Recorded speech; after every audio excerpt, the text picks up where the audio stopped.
Come on, if you can do it, do it. You can't do it. You're just a housewife. You can't survive. My husband is going to file for divorce in front of me again today.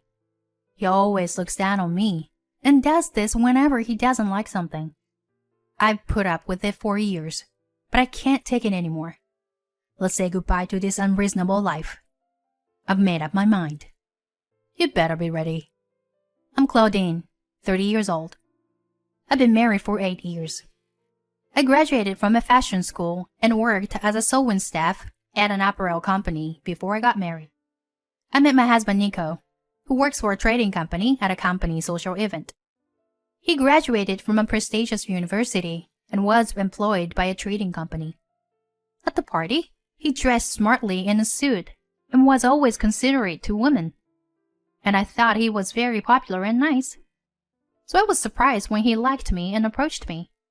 He asked me to go out with him on the premise of marriage, and I became more and more crazy about him. He was kind, and our relationship progressed smoothly, and we got married. When we got married, he asked me to quit my job to support him. However, I had a bad relationship with my boss at the time, and I ended up becoming a full-time housewife. I thought I could start working again when my married life settled down. 7 years have passed since then. Mom! Welcome home. You're home early. I'm hungry. Make me dinner first. Yeah. I'm getting ready now. So just wait a little bit longer. What? What isn't it ready by the time I get home? I told you I was going to my parents'. That's why I'm later than usual. And I didn't expect you home so early, so... What? That's a lie about being home. What? You lied about going home to meet a guy. You slut. What are you talking about? That can't be true. You can check with my parents. Fine. I can always get this out. He brought out his usual papers. Again? Here it is. Why do you always bring out the divorce papers so easily? I tore them up the other day. I got them again. You can't leave me. You can't do anything on your own. But it's gonna be okay. I won't give you this if you do what I say. Go on. Get my dinner ready. Yes. I returned to the kitchen. Like this, my husband threatens me with divorce whenever he doesn't like something. He gets grumpy just because I forgot to tell him that I was a day late in taking out his suit for dry cleaning, or if I went to the bank late. I used to have lunch or tea with my friends, but he was also very sarcastic about that. Going out to lunch with my money? How nice for a stay-at-home wife. I bet there was not a speck of dust in the house. You don't think I know that your friend is a guy, do you? I lived at home until I got married and saved my money. And I used my own money to go out with friends and to buy personal things. But when I got married, it was our property as a couple. And I was sure that we were living on my husband's earnings, so I kept quiet and didn't argue with him. Since I was told to let him know when I was planning to go out, I have been seeing my friends much less often. Even so, I still met my best friend Alyssa from time to time, and she listened to me. That's typical possessiveness. I knew. I was already aware of it. At first, I thought it was only when he was in a bad mood. Nothing has been wrong with my marriage 2 or 3 years, and we all have our irritate moments. But he has been verbally abusive, getting worse year by year, and he makes fun of my educational background at every opportunity. What can you do with a technical college degree? You were lucky to be married to me. Was an element. You'd been in trouble if I left you. You can't leave me because you were just a housewife, can you? He is fundamentally disrespecting me. My husband wanted me to be a housewife, but when we were not blessed with children after 3 years of marriage, I told him I wanted to work, but he refused to let me. If you start working, you would neglect the housework, wouldn't you? I'll take care of the house. So it doesn't matter if it's a part-time job or a work-from-home job. I'll find a job. I won't allow you to do that. What are you going to spend it on? My money is not enough for you. No, but... Okay then. There's nothing you can do for my company. So just do me a favor. You were married and ill, so it's your job to support me. He would say the divorce would be easy if we had a fight. But at first he was joking. But in the last few years, he's been threatening me with this, and his attitude towards me has only gotten worse every year. But he's still very kind when he is in a good mood. And after being with him for so long, divorce is not an option for me, and I have come this far. What is even more annoying is that he is very good looking on the outside. When we meet neighbors when we are walking together, or when we bump into someone we know when we're shopping together, he's very affectionate. He also acts like he cares about me. When he meets with my parents, he's also very friendly. Well, Claudine is always there for me. He would say stuff like that. One day, I was in the living room and sewing, and my husband came home earlier than usual. What are you doing? I'm making a stuffed animal. His expression changed. What? A stuffed animal? What are you playing? I'm not playing. I'm making it for someone.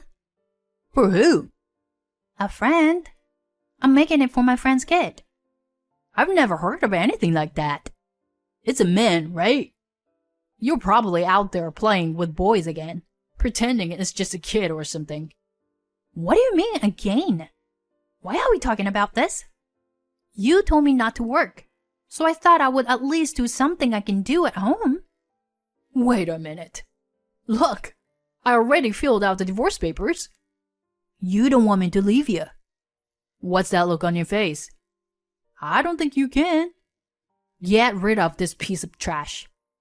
I lost my patience with my husband, who threw away the stuffed toy I was making and scoffed at my precious sewing tools as garbage.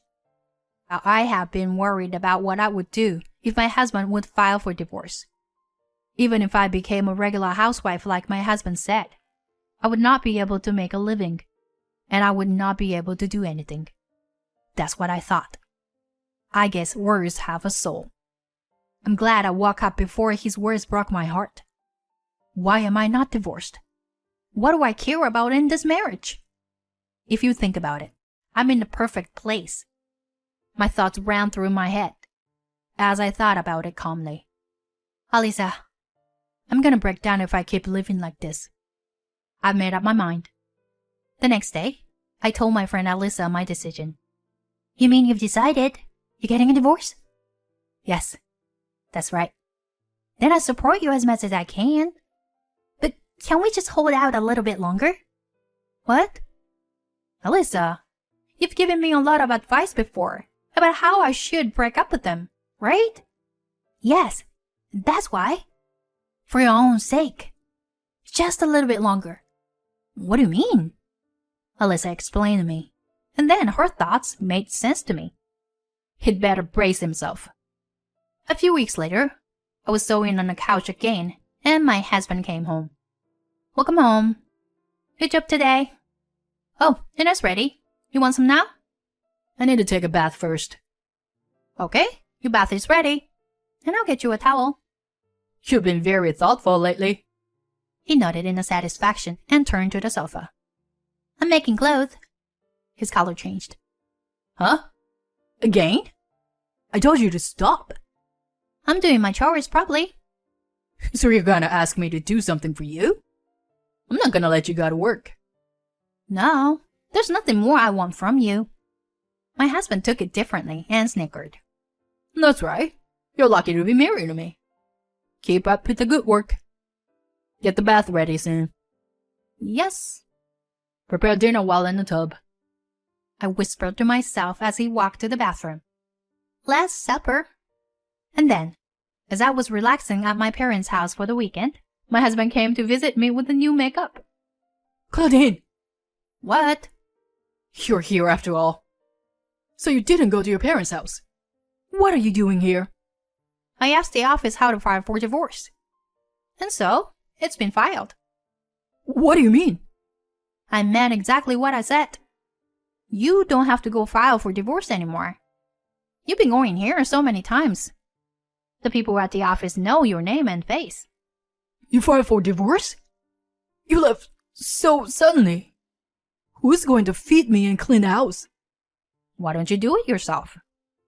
But I don't know how to cook or where my shirts and ties are. I did everything, that's why. That's right. You've been doing everything for me lately. You did it, so I wouldn't leave you. Something was off, right? It's not so you won't leave me. I've always taken care of the house, but the last time I did anything for you was to make sure you couldn't do anything, now that you are alone. I've changed the arrangement of the furniture, the bank books, your underwear. You can't live without me, can you? Why did you file for divorce? Because I wanted to. I'm not going to live with you anymore. What are you talking about? You can't do anything on your own. It's you, isn't it? You're the one who's been pushing divorce papers on me every day. And you're the one who's been politely urging me to serve them with a signature.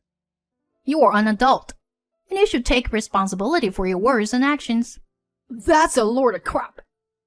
It's null and void. The divorce is already final. What? It was my father who interrupted us. Nico, it's been a long time. I'm sorry it had to come to this. Dad? It's a misunderstanding. We had a fight. Claudine misunderstood. I guess we misunderstood too. You were always a good boy when you came to our house, and you were nice to Claudine. Right? Hey, Claudine, tell your father. I was totally fooled. What?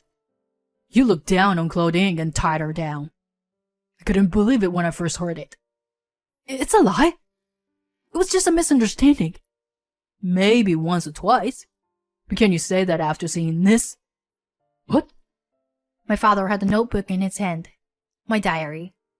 He starts flipping through it. May 12th. I had a headache because of the pressure. And it was raining hard, so I decided to go to the cleaner tomorrow.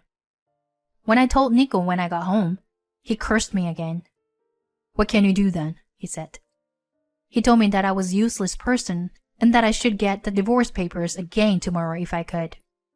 He started to fill them out. His face grows so pale that I can hear him trembling. This is what I had written over the years. I felt bad for my daughter when I read this. I'm sorry I didn't believe you, Claudine. My mother nodded her head in pain next to me. That's a made-up story.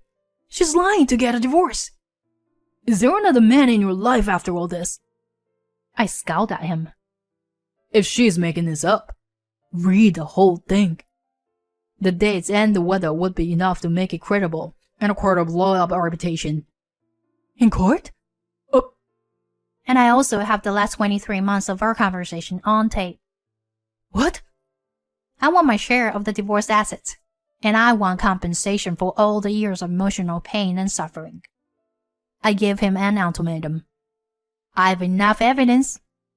Alyssa, who had been consulting with me for a long time, came out of the room. Of course, my best friend, who's known my parents for a long time, was here today too. Which one? You. I'm Claudine's best friend. Your misdeeds are well documented, so be prepared. I advise her to keep records and evidence that will be admissible in court. You'll be a good judge of evidence. Advice? Who the hell are you? He's going after Alyssa. I'm just a friend who wants Claudine to be happy. But my husband is a lawyer. Alyssa smiles at him, but he looks even paler. You were fine at the beginning of your marriage. But now you treat Claudine as if she were your housekeeper. How the hell do you know? Did you look into it? He fell into Alyssa's trap and dug his own grave. Whoa, I was right. I just set you up. I'd like to see the end. I nodded to Alyssa and stood in front of him. The divorce is final, and you need to get the hell out. I'll be in touch with my lawyer regarding property division and alimony. I don't want you in my life anymore. Wait, you can't do this on your own. You're a grown woman living on your parents' money. I'll take care of you. Come back. Are you still saying that? You always opposed me when I wanted to work. But I made clothes and stuffed animals and sold them online. It depends, but I'm getting more orders and I'm paying my bills. What? That's why. We say she doesn't have to do it, but she's paying her way.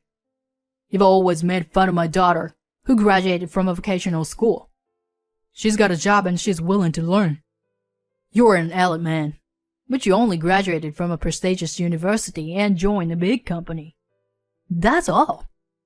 You're a small man who can't even say thank you to his wife. He's red-faced and trembling.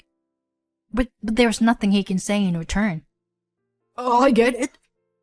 Claudine, you can remarry me, okay? Come back. I care about you because I love you. You don't like me anymore. No, I don't hate you. Claudine. I don't even feel that way anymore. Not at all. You don't exist inside my heart anymore. Your words are violent, just because you can't really do anything. My heart was broken. So, goodbye. I'll never see you again. I felt better, and finally, I smiled and let him go. According to his lawyer, he was a shell of a man after that, and he agreed to the division of his property. With the evidence I had accumulated over the years, the alimony claim was easily approved. At work, it seems that the divorce got known, and rumors are spreading that alimony has been demanded and that he had an affair. He used to look down on me, playing the elitist. But I heard that his colleagues and juniors were moving up to the ladder ahead of him because of his personality. Maybe he was taking out his frustration on me because he wasn't getting the recognition he wanted. Either way, he's a scumbag. I got an interview at the local dry cleaning store and got a job doing hemming and mending. I also make stuffed animals, bags, and clothes. You know, how pressed stitches are all the rage these days. I get the most orders for that. They give me very detailed instructions, even down on the color in the clothes. It's important for the business. I see. But you're getting more orders because your work is so detailed and reproducible, right? I'm glad to hear that. It's fun to communicate with the young. And today I was giving Alyssa an update at the cafe. I can't thank my best friend enough for her support and advice over the years. I'm thinking of moving out of my parents' house once my income is stable. But my mom and dad say I should stay with them. Why not? You're paying the bills. And if you let them spoil you a bit, they'll be happy to have you. I guess so. But I've made them worry about me. So I want to spend more time with them now. I'm making my dad something. That's nice. I'll make you anything you want to, as a thank you. I really enjoyed this time. I'm happy to be able to live a normal life with a happy heart. I'm not elite. I'm not special. And I'm going to do what I can and try to get better, little by little. If I can make the people around me smile, my life will be happier. This is just the beginning.